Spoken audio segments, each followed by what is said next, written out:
రాష్ట్రంలో మద్యం ప్రియులకు రేవంత్ రెడ్డి సర్కార్ షాకింగ్ న్యూస్ అందించింది.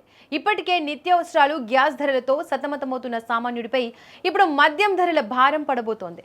గత కొంతకాలంగా మందుబాబులకు చుక్కలు చూపిస్తున్న ధరలను మరోసారి పెంచేందుకు ఎక్సైజ్ శాఖ రంగం సిద్ధం చేసింది. జూన్ 2 రాష్ట్ర అవతరణ దినోత్సవం ముగిసిన వెంటనే ఈ పెంపుపై ప్రభుత్వం అధికారిక ప్రకటన చేసే అవకాశం ఉందని విశ్వసనీయ సమాచారం అందుతోంది.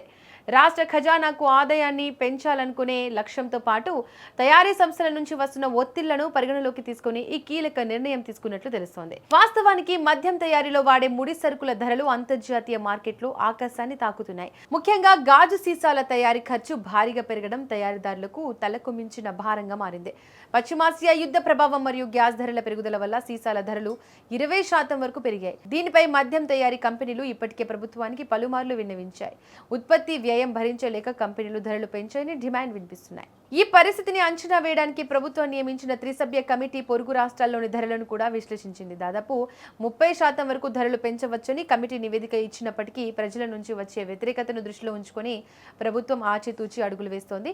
సామాన్యుడిపై భారం పడకుండా 10 నుంచి 15% మేర ధరలను పెంచేందుకు అధికారిక యంత్రాంగం కసరత్తు పూర్తి చేసింది. ఏది ఏమైనా త్వరలోనే మద్యం బాటిల్ ధరలు పెరగడం ఖాయమని స్పష్టమవుతోంది. ఈ నిర్ణయంతో సాధారణ బ్రాండ్ల నుంచి ప్రీమియం బ్రాండ్ల వరకు అన్నింటి ధరలు పెరగనున్నాయి. ఆబ్కారీ శాఖ తుది కసరత్తు పూర్తి చేయడంతో జూన్ 2వ వారం నుంచి కొత్త రేట్లు అమల్లోకి వచ్చే అవకాశం ఉంది.